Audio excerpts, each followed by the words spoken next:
وخت تاسو ګورئ ستاسو خپل چینل کوهیدامان نیوز.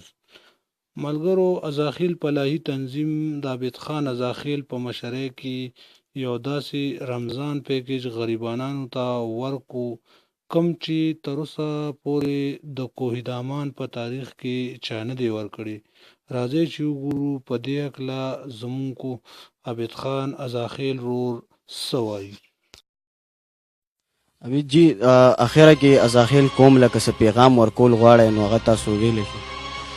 ډیره مهرباني سلمان، ډیر ښکلی سوال دی وکړو او د قوم ازاخیل خوش قسمتي ده چې د ازاخیلو نوجوانان راپاڅېدلي دي او د خپل کلي خدمت کوي او قوم ازاخیل د نورو کلو دپاره یو مثال جوړ کړو. د قوم ازاخیل مسافرو نوجوانانو چې د قوم ازاخیل نوجوانان راپاڅېده او اپنی مدد آپ کے تحت د 350 خاندانو راشن بندوبست کوي. زموږ د کلي نوجوانان، زموږ د کلي مسافر داسې غیر چاپیره علاقو کې وګورئ، داسې یو هم نشته، یو مثال دی.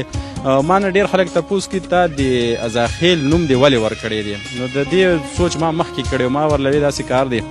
زما مقصد، زما راز و مقاصد دا دي چې دغه رنګې نوجوانان راپاسي او د غیر چاپیره کلو والا د خپلو کلي په نوم باندې یو تنظیم جوړ کړي او اپنی مدد آپ کے تحت د غریبانانو یتیمانانو خدمت کوي.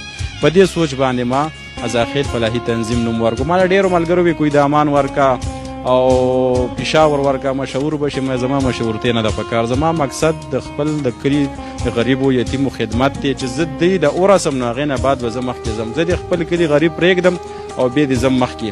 نو په دې سلسله کې ما د خادم کارت اجرا وکړو. په دې کې موږ سره زموږ نوجوانان خادمان را روان دي او هغوی د خپل کلي خدمت کوي او که زندګۍ وفا وکړو موږ کامیاب شو، خپل کلي یې کنټرول کړو، نو بیا به ترېنه بار وځو.